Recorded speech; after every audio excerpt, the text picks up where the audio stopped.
Are you struggling with controlling your number of misses on the range? Are you a TO constantly telling a particular shooter that they need to keep their cheek down on the stock, even though it looks like their cheek is already there?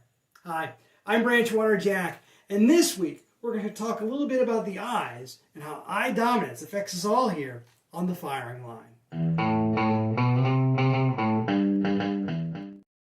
I'd like to welcome you to Serenity, where we can talk a little bit more about eye dominancy. So, what is eye dominancy? Eye dominancy is our brain's way of processing the image that comes from the eyes. As it processes that visual input, our brain naturally will prefer the input from one eye over the other. In shooting sports, it's helpful if your dominant eye matches your dominant hand. But in life, that doesn't always match. The condition of cross-eye dominancy will affect women more than it does men, with it being reported that around half of women are cross-eye dominant. So before we get started, let's take a test to determine our eye dominancy. First of all, with this test, do it quickly. Don't think about it. I want you to extend your arms out in front of you and create a triangular opening between your thumbs and your forefinger by placing your hands together at a 45-degree angle. With both eyes open, I want you to center that triangular opening on a distant object, such as a picture or a doorknob. Then, I want you to close one of your eyes. If the object stayed centered in your little triangular opening that you left, then the eye that you left open is your dominant eye. If the object is no longer framed by your hands, then the eye that you closed is your dominant eye. So, why is knowing our dominant eye so important? Well, I'm right-handed, and I can do a lot of things with either hand, such as when I play baseball, I'm a switch hitter. However, I've never been comfortable with shooting long guns left-handed. I am, however, severely left-eye dominant.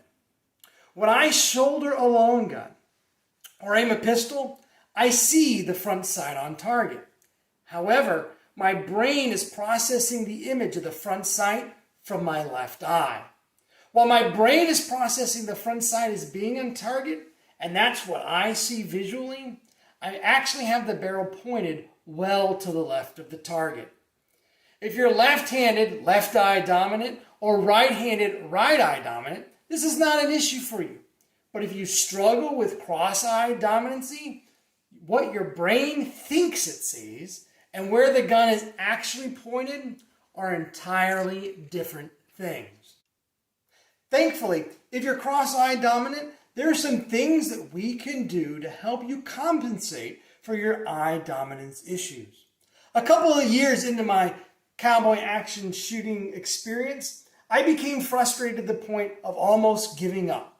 While I came into the game knowing that I had an eye dominancy issue, I didn't know how to effectively handle it in our game. It's also given me awareness of how some folks don't realize that they have the same problem and the ability to catch the problem in others. The easiest thing that you can suggest to someone that is cross-eye dominant is to close their dominant eye. The brain then processes the signal from the eye that is aiming the gun and the problem is solved. But for some people, doing this long-term is not comfortable. Or, if you're like me, I cannot physically close my dominant eye independent of my aiming eye. So what are we to do? One of the things that we can do is modify our shooting glasses to compensate for the problems of cross-eye dominancy.